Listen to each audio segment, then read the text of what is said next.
Olá pessoal, bom receber vocês aqui na Polis, é sempre uma alegria para a gente. A gente quer aproveitar essa sua visita para a gente poder fechar um ciclo aí relacionado com o Top 3 Polis. Você deve estar lembrado, né? A gente iniciou aqui uma nova coluna que a gente chama de Top 3, o Top 3 da Polis, em que a gente fala sobre três personalidades importantes ligadas a alguma área do conhecimento, ligada a alguma área da cultura, da ciência, da política, da economia.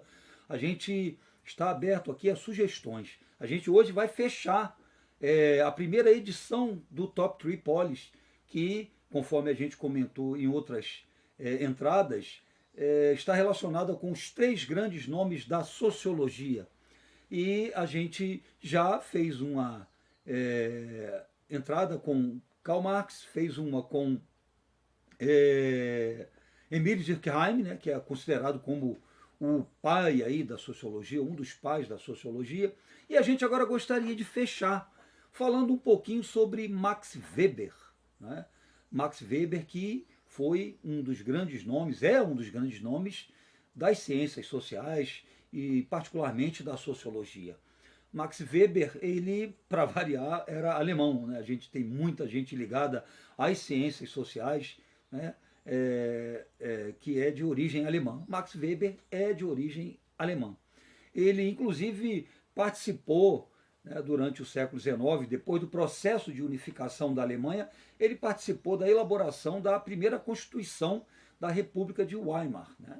A Alemanha foi um país que só se unificou na segunda metade do século XIX. Virou uma república parlamentarista. E Max Weber participou da elaboração da primeira Constituição da chamada República de Weimar, né, que foi serviu assim, digamos, de palco, né, para a ascensão posteriormente do nazismo no século XX, né, com o nacionalsocialismo. A gente já comentou isso aqui. Tá? O que a gente pode colocar acerca de Max Weber, né, quando o assunto é assim, a importância que ele teve para a sociologia? Max Weber ele foi muito importante por dois motivos. Né? Ele, em primeiro lugar, foi um dos caras que, primeiramente, se preocupou em mostrar a importância da ação do indivíduo em relação à sociedade.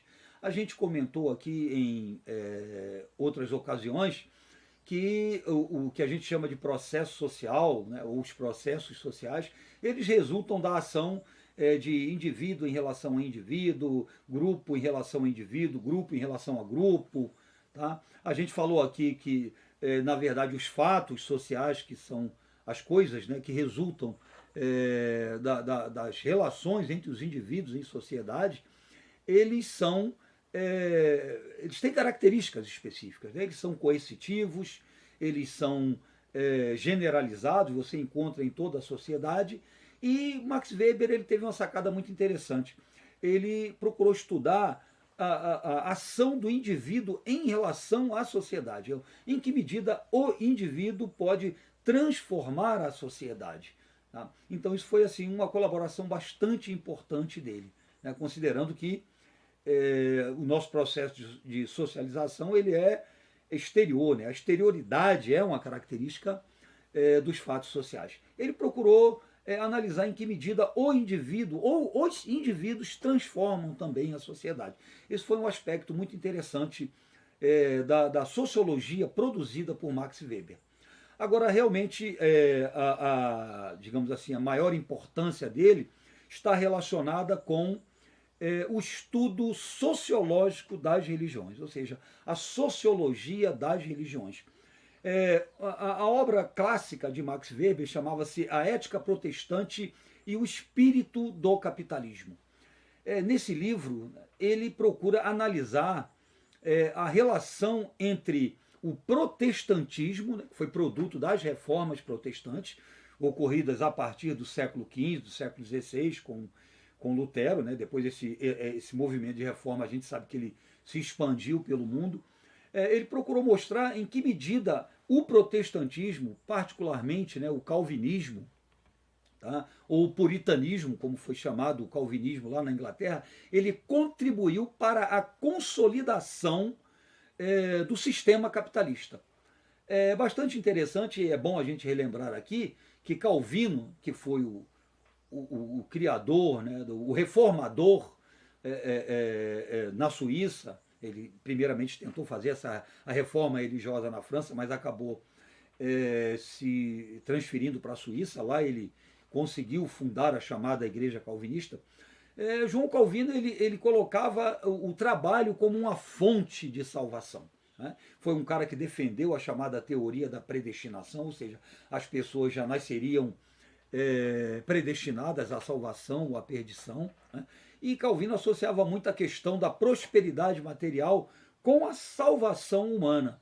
Tá? Então, nesse sentido, o puritanismo na Inglaterra, de inspiração calvinista, ele foi fundamental, ele foi utilizado, né, segundo a teoria defendida pelo Max Weber, o puritanismo ele foi utilizado para ajudar na consolidação do sistema capitalista, ou seja, o trabalho ele passou a ser, de certa forma, sacralizado. Não é? Então, esse estudo, nessa obra que a gente citou aqui, né, que relaciona o protestantismo com a ética capitalista, ele foi muito importante, né, porque ele mostra, né, que a religião, né, como fato social, como resultado de um processo social, ela pode, né, de certa forma, ser vinculada à ética capitalista, que priorizou nos seus primeiros momentos, né, durante o processo de Revolução Industrial, priorizou a importância do trabalho,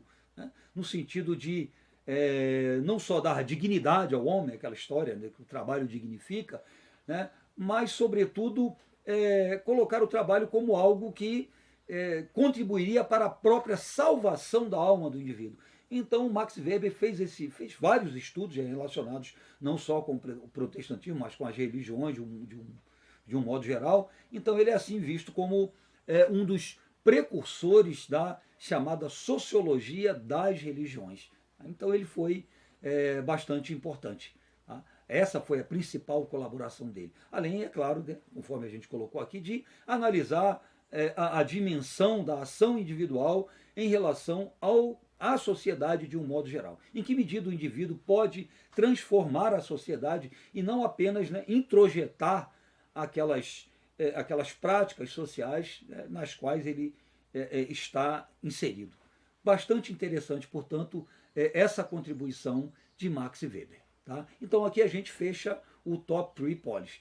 A gente já vai deixando aqui, adiantando, né, que a gente já está preparando aí, seguindo aí sugestões do próximo Top 3, do próximo Top 3 Polis, que está relacionado aos 3 maiores presidentes do Brasil.